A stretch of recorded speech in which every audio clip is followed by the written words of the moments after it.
Hi అండి, welcome to my channel. చాలామంది అయితే నా వీడియోస్ యూస్ఫుల్ అవుతున్నాయని కామెంట్ చేస్తున్నారు. చాలా థ్యాంక్స్ అండి. అలాగే ఫుడ్ రిలేటెడ్ వీడియోస్ కూడా ప్రెగ్నెన్సీలో ఏం తీసుకోవాలో అవి కూడా పోస్ట్ చేయమని అడుగుతున్నారు. సో ఈరోజు వీడియోలో అయితే నాకు యూస్ఫుల్ అయిన కొన్ని ఫుడ్ ఐటమ్స్ అయితే మీతో షేర్ చేసుకుంటాను. నాకు ప్రెగ్నెన్సీ కన్ఫర్మ్ అయ్యాక అయితే బ్లడ్ టెస్ట్ చేస్తారు కదా, అప్పుడైతే 12% ఉంది.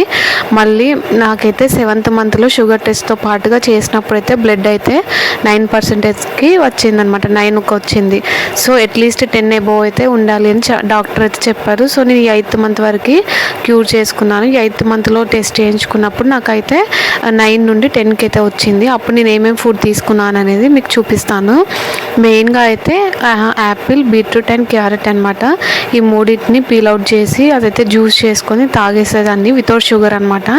యాపిల్ అయితే చాలా రేర్గా యాడ్ చేసుకునేదాన్ని. మెయిన్గా బీట్రూట్ అనమాట. బీట్రూట్ అలాగే క్యారెట్ కట్ చేసుకొని నేనైతే జ్యూస్ చేసుకుని జ్యూస్ ప్రిపేర్ చేసి కొద్దిగా వాటర్ వేసి జ్యూస్ ప్రిపేర్ చేసినాక వచ్చిన పల్పుని అయితే నేను చపాతి ప్రిపేర్ చేయడానికి అయితే యూజ్ చేస్తాను.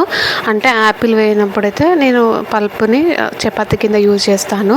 కొద్దిగా లెమన్ యాడ్ చేసుకొని డైరెక్ట్ ఇదైతే కన్జ్యూమ్ చేస్తాను. ఇంకా వీటితో పాటుగా పొమగ్రానైట్ అనమాట. 2 డేస్కి ఒకటైతే తినేదాన్ని, రెగ్యులర్గా తినలేదు కానీ 2 డేస్కి ఒక పొమగ్రానైట్. వీటితో పాటుగా డైలీ ఒక ఆరెంజ్ అనమాట. నేనైతే 5th మంత్ వరకు అయితే డైలీ ఖచ్చితంగా ఒక ఆరెంజ్ అయితే తీసుకునేదాన్ని, మార్నింగ్ ఆర్ ఈవినింగ్ అనమాట.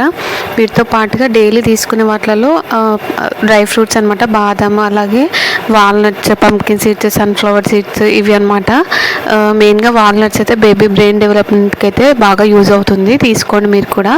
అలాగే ఇంకా డేట్స్ అనమాట. రోజు 3 to 4 డేట్స్ అయితే తీసుకున్నాను. 5th మంత్ వరకు అయితే నేను తీసుకోలేదు. ఆఫ్టర్ 5th మంత్ నుండి అయితే నేను డేట్స్ ఖచ్చితంగా తింటున్నాను. డేట్స్ కూడా బ్లడ్ ఇంప్రూవ్మెంట్ కావడానికి అయితే చాలా బాగా యూజ్ అవుతుంది. అయితే డేట్స్ తినే ముందు అయితే ఖచ్చితంగా వాష్ చేసుకోవాలి. మన బాక్స్ మీద కూడా మెన్షన్ చేస్తారు వాష్ అండ్ ఈట్ అనమాట. సో నాకు ఈ కిమియా డేట్స్ అయితే బాగా నచ్చాయి. మీకు ఎవరికైనా కావాలంటే తీసుకొని, చాలా బాగుంటాయి. మీకు కనుక షుగర్ అట్లా ఉంటేనైతే డాక్టర్ని కన్సల్ట్ అయ్యాక తీసుకోండి. ఇంకా వీటితో పాటుగా అంజీర్ అలాగే బ్లాక్ కిస్మిస్ ఉంటుంది కదా, అవి వాటర్లో సోక్ చేసుకొని ఓవర్ నైట్ మార్నింగ్ అయితే తినేసేయాలి. అంజీర్ హీట్ అనుకున్న వాళ్ళైతే స్కిప్ చేయవచ్చు. నేనైతే 2 డేస్కి ఒకసారి అయితే తిన్నాను. బాడీ హీట్ అవుతుందనేసి అయితే మానేసాను అనమాట. ఇంకా వీటితో పాటుగా నేను అవిసె గింజల కారపొడి కూడా చేశాను. ఈ రెసిపీ కూడా కావాలంటే కామెంట్ చేయండి. అవిసె గింజలు బ్లడ్ ఇంప్రూవ్మెంట్ కావడానికి అయితే చాలా బాగా యూజ్ అవుతుంది. సో ఈ వీడియో నచ్చితే లైక్ చేసి సబ్స్క్రైబ్ చేసుకోవడం మాత్రం మర్చిపోకండి. ఎలాంటి వీడియోస్ కావాలో కామెంట్ చేయండి.